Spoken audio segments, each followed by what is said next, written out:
This is not really a worksheet, it's just kind of an informational page. It's showing you how to start. So if this is what you want to line all the way across, then you have your vanishing point, which is at the center of your page. If you so choose, you could have it off to the right a little bit or to the left or whatever. When you are below this line, you can then see the top of your cube. Okay, but when you are above this line, you see the bottom of your cube. So this just helped me reference like, okay, is this making sense? Is this accurate? Okay, more examples. Now this is getting a little bit more advanced as it should be. Again, no letters. We're not using any letters. But they have negative space through this cube. They've added a shape on top of a shape. Okay, so this is just really for you to reference throughout the project. Now, this is how I started. And my intention is to fill this entire page. So one of the things you do first is figure out where do you want your horizon line to be? Where do you want your vanishing point to be? This is where I chose. So this is, do your measurements, 5 inches up, 5 inches up, and I always do like a little tick mark, and then I meet those tick marks together so my line is straight, like I did, and then here, okay? Now, I chose where the center of this is. I know this is 18 inches. 18 divided by 2 is 9. So, here we go. Right at the 9 is right in the center. That's where I wanted my vanishing point to be. Could you have yours here? Yes, you could. Okay, most of everything would be going that way then. Okay, so again, filling my entire page. So I did some shapes, and I'm gonna continue to do more. I'm gonna outline them in Sharpie. After I'm done outlining them in Sharpie, I'm going to erase any pencil lines before I start with marker because I don't want that to show through. In my color scheme, I chose warm colors with the additional adding of black and maybe some whites and kind of a burgundy color, which is a warm color, but you actually need green to make a burgundy, but it's already made for you thanks to Crayola. Okay. So, when I say this is not necessarily realism, but it's accurate, different things you need to pay attention to. So, when you have something curving in, typically in the center would be dark, curving, so light to dark to light, light to dark to light. So I'm gonna do that now.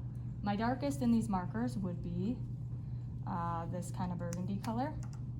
So I'm gonna make sure. You won't get to coloring for a while, but I just wanted to show you one and done how to do it. You gotta do your shapes first. You gotta outline in Sharpie all the way down here. Another good thing is having objects overlap. So another object on top of another object. Go here.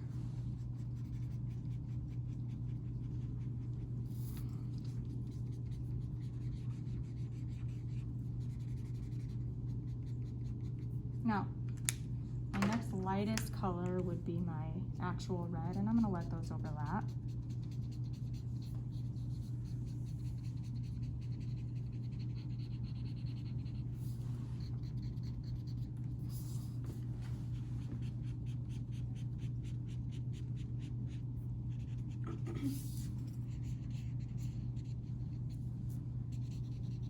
My next lightest color would be an orange.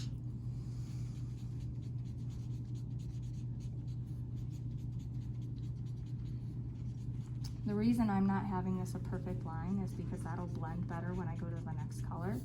If I make it a perfect line, then I'm not gonna be able to have that nice blend. You're gonna see exactly where I ended.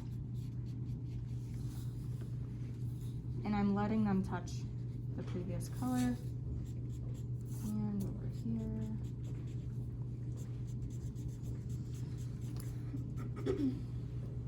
Okay, I actually think this could come out a bit more.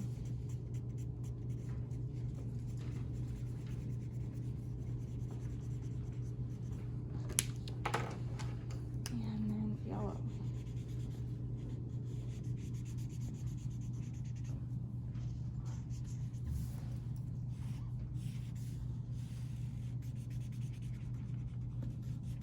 Then I'd also continue this same color scheme in here.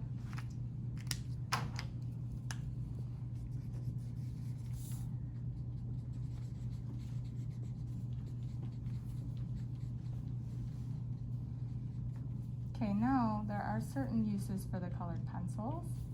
They make it's easier to blend colored pencils than it would be markers. So really trying to get this blend to look nice.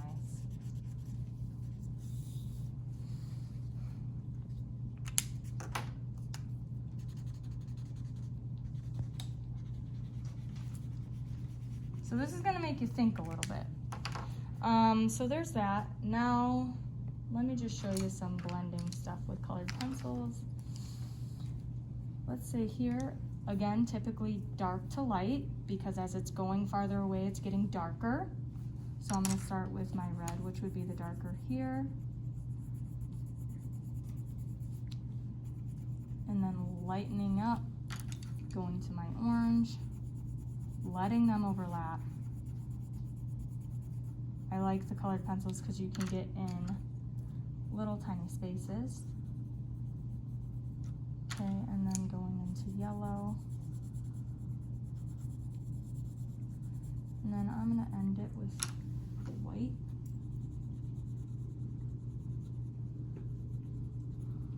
Okay, so there's that. So when you are working with your Sharpie and your ruler, this is kind of something you're going to have to learn, but I'll warn you about it in advance.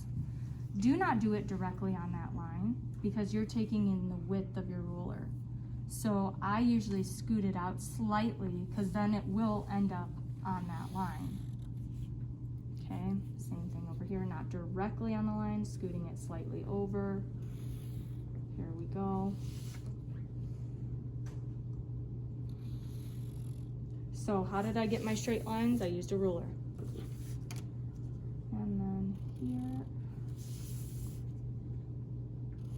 here, here, and here. This is not, my design is not even done. I just kind of rushed this for you guys, meaning I started before you even got here, so you could kind of see the process. I'm gonna do more of a background. I'm gonna add more shapes. I have geometric shapes, the squares, okay, the star, but then here's an organic shape, kind of looks like a raindrop. Here's another organic shape.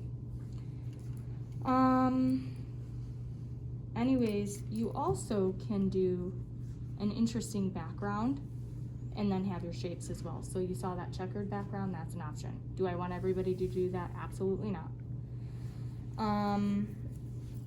Just to show you really quick, I used a square tracer. I don't have enough of these for everyone to go around, so the next best thing to do would be to actually do measurements. So for instance, let's say I want a 1 inch by 1 inch square. So 1, okay, 1, 1.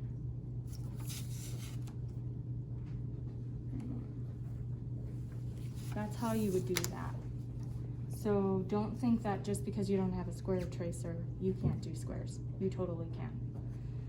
Okay, and then how I did the actual connecting dots is, here's a dot, here's a dot, here's a dot, here's my vanishing point. I took this and made sure it met up with the vanishing point. If it's here, it's not working. If it's here, it's pretty close, scooting it a little bit closer. Now, actually attaching it. Okay, same thing here, making sure it meets up at that vanishing point, making sure it meets up at that vanishing point. Now with the organic shapes, you kind of have to fake it a little bit. You have to figure out where those lines would be. So I figured one would probably be right where the bend is, right at this corner, right at this corner, right at this corner, and right at this corner. Think corners, those are what should be meeting up in your center. Okay, any questions? So